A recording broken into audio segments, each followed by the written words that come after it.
Well, hello, everyone. This is Faith Howard Mooney with TMC, and this is Inside the TMC Family.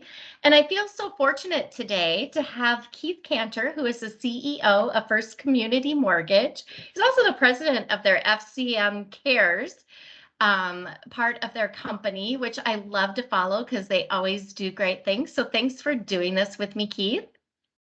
Thanks, Faith. I'm really happy to be on with you today and look forward to spending a few minutes with you. Yeah. So let's just get started right away. I'm so curious. What was your first job that you ever had? All the way back, very first job. Very first one. Okay, so I had the coolest first job of anybody, and Okay. and so this is really cool. I was actually a custodian at a school, and it was great because I had to do 4 hours of work a day, and I could do it at any time. So I could do it after soccer practice or whatever.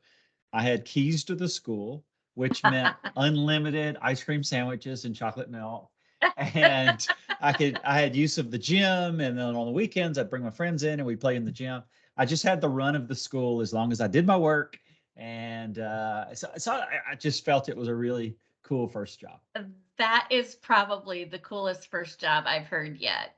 Yeah, it was Yeah, it's neat. like to have run of the school when you're in Uh-huh. school would be, you could get into all kinds of It, shenanigans. I mean, it was an elementary school, but it had all the perks Yeah. and the benefits, and it was a great high school job. Allowed me to play soccer, do my homework, and had a lot of flexibility, and it's pretty good pay. So it was great. That is Yeah, very, very cool. yeah. So from going to being a custodian and having free run of an elementary school, how did you get into mortgage? Well, just like everybody else, I didn't plan on it, and I'll spare the long drawn out details. But I was in the a waiter bartender industry, the restaurant Mm. industry, Yep. and I always had a liking to financial planning. I learned a lot about mutual funds, stocks, trading, investing, things like that. And so I was kind of going down that path, and I realized really quickly that at 24, I didn't know a lot of people. I was a college dropout, and I was like, I got to find something to do here. And a guy that was helping me with financial planning, he actually owned a small mortgage broker company. And he said, well, why don't you be a loan officer? And just like many of us in our industry, I jumped in and went head first right into being a loan officer. And, from there, it's turned out pretty well. Yeah, I guess so. I guess so. It's always Yeah. those friends or those surrounding us that they like hook you in and then you never leave. It seems Yeah, like. I've really got to say, I've been so blessed with so many people around me at just the right time to give me the encouragement, give me opportunities, and none of our successes right in life come individually or siloed. It's Agree. always those within our environment that help us. So feel very Agree. blessed. That just says you were listening. You were listening when that opportunity presented itself. Share with me, is there one thing that like back in that time frame that you just wish that somebody would have told you that now seems like the most logical thing that you should have understood at the beginning of your career? Absolutely.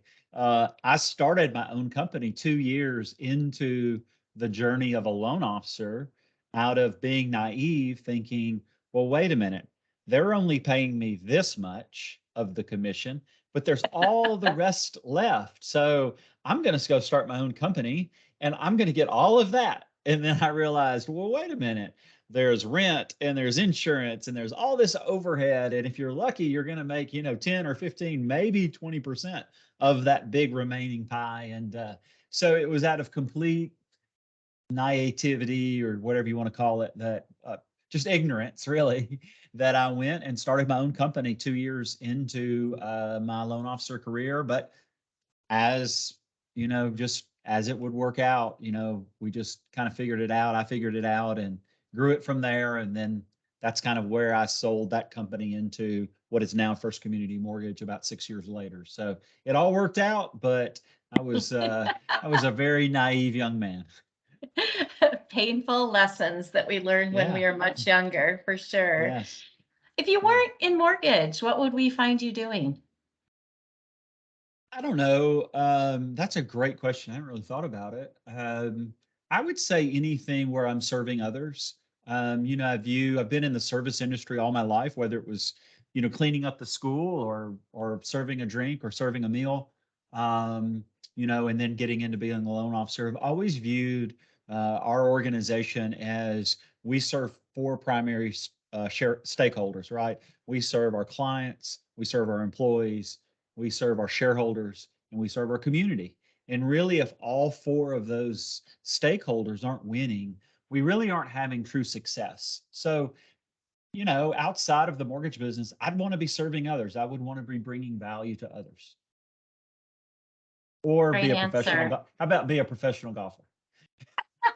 I've heard that one a few times before Yeah, too. yeah, that If that'd I be my can't do fallback plan. that, Yeah. good for you. Good for you. So I find it so hard to believe we were talking about this before we started recording that we're rolling into the end of the year here already. Mhm. It's like, Yeah. even though there have been so many strange things happen this year, it seems like it has just gone so fast. So You next week mean is there's strange things happening right now? it's I mean, just a what's few. going on? Just Yeah. a few.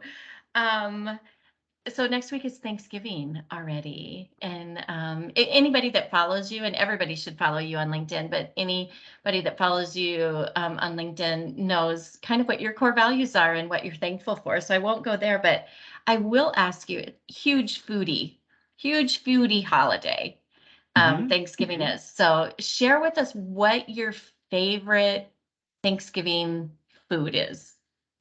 So this is so cool because I didn't know the questions coming in because I really thought you were going to go, what are you grateful for? And I was like in my mind going to that answer. And then you go I got food. it. I got You it. got me. Yep. You got me. Um, I'm the traditional guy, turkey dressing, all those things. I love the leftovers. Like I love the turkey sandwich with mayonnaise, like a day and a half later watching football, or the pumpkin pie with whipped cream and stuff like that. So it's really a fun time to get together with friends and family. But I would say the leftovers are my favorite, and I'm a traditional guy, Awesome. right? No Awesome. cranberry sauce for me though. No, No I know cranberry that's sauce the for you?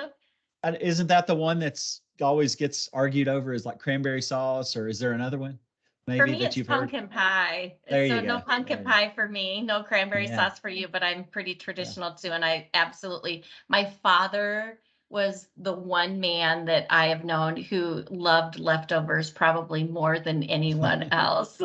Yeah, So that's me. it makes me very happy. Well, thank you so much for doing this for us. We always appreciate you participating in anything that your schedule Oh, allows. this was You such a just blessing. Thank you for having me on. you are so welcome.